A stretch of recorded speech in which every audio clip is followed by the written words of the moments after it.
Let's welcome in the Powerhouse panel for more. We've got the former Nevada State GOP chairwoman and Republican strategist Amy Tarkanian. Political analyst Mark Halperin is here. National Advisory Board member for Project 21, Christopher Arps, and my co-host Allison Maloney, all with us on the panel this morning. Good morning to all. Cheers to everyone. Happy Friday. Mark, to you first on the moratorium. Is Joe Biden ever going to make a decision on his own? Because he always says, well, I'm going to follow the doctors. I'm going to follow the science. Whenever it's something, he's going to follow what somebody else does. The buck stops there. He's the commander in chief. This is not constitutional. He's doing this. It's so obvious just to appease the AOCs and the Cori Bushes of the party, so he can buy these tenants who haven't paid rent, now going on 18 months, a little bit more time, maybe float them until October. What about the landlords? I mean, it's a great aspiration to help people, but for those who complained for the 4 years that Donald Trump was in office that we had a president who was doing extra constitutional things, this is a case where the president's already acknowledged in advance he couldn't do it. And his aides said they tried. There was no way to do it. And then under pressure from the left, he did it. And I think they're just waiting to try to get some stuff done if the PR movement passes before the courts come back and say what everyone expects, which is this is not something you can do by executive fiat. Yeah. Chris, we're getting those job numbers in about an hour, about 8:30 this morning. We'll see how that goes. But I just think at some point here, tenants have got to get back to work. The government's got to stop bailing people out. I mean, this is 2 years now, almost. We're going on 17 months now. And you've got to feel for all these landlords out there that haven't been paid in 17 months. Yeah, you have the impression out there that all of these people that owe back rent and owe back mortgage are jobless and are in financial straits.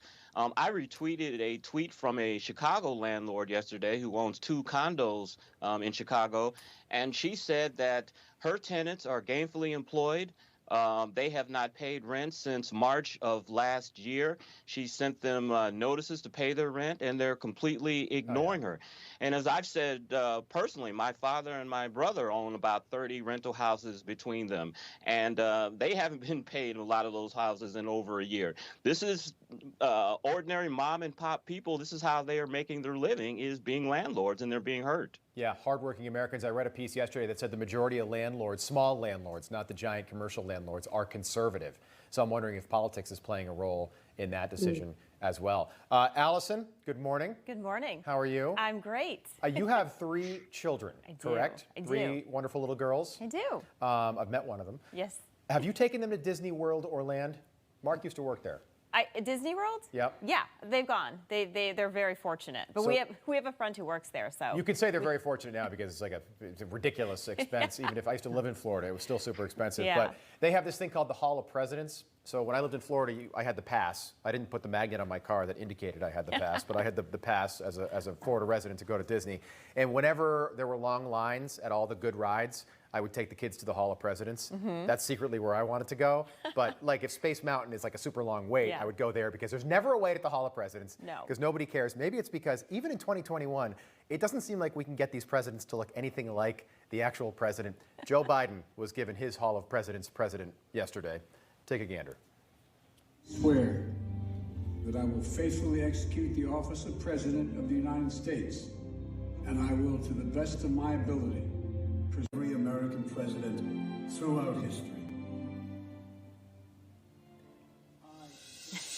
That other guy, I think that was with George Washington. Yeah, I have to admit I've not gone to that, Rob. What? I don't know if my kids would enjoy it. But so I think it looks like him, but you know what? The one thing that's missing, he's not whispering. Because lately we've heard him whisper. There might be a whisper option. I don't know. There may be. What's the deal with this though, Amy? These things are so. I mean, I don't. Here's my thing. I don't care about there's Donald Trump, and that is not a good likeness. By the way, if you remember the story when that came out, it took them like 3 years to get that one made. Joe Biden's got his in 6 months. Is Disney political? But here's the question, Marco. I don't think any of the presidents look good. It's like Jetsons technology. Like you would think Disney here in the 21st century could build some stuff that looked a little bit better than that. But Allison, I will FedEx you ticket. You got to take your kids to Hall of Presidents. It is the best. I will. It is cool. It's a long ride too. You sit down, they all talk. I don't mind, Amy, the dead presidents because I don't know what they looked like. You know what I mean? But like when I see the sort of modern ones, I'm like, that's not Bill Clinton. Who is that? You know? I'm going to date myself, but I think that Joe Biden, he looks like Max Hedren. Like remember who? Max Headroom? Max Headroom I from remember. MTV or VH1, remember? Okay, I that's remember. what he looks like to me. I have to I mean, Google I'll that. have to Look it Google up. that one. I'll have to get into Back that in one. the day. But there you go. don't Next time you're at the World, I don't know if the Land has it yet. That's in California, much smaller park. But the World I've has never it. been to that. I don't think Disneyland has it. No, the Land. I could be don't think wrong, so. but I don't think they have it. Smaller.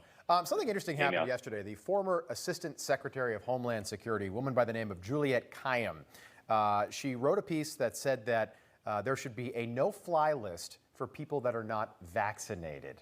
Mark will give you the first crack at that one. But it was an article that she wrote, and she changed the title of the article after all the brushback and said that no, the non-vaccinated people need to bear the burden of inconvenience, basically. But there should be a no-fly list for that. Mark, I'm bringing this up because we didn't have a no-fly list before we had a vaccine. Why would we have one now when we have a vaccine and 70% of Americans have gotten at least one shot? I'm for liberty, and I'm for ending the pandemic, and I'm for people getting vaccinated. And I'm hoping that our government officials can figure out how to make all those things happen at the same time. Chris, if you fly in a plane next to somebody who's not vaccinated and you're vaccinated, why would you care? I don't care.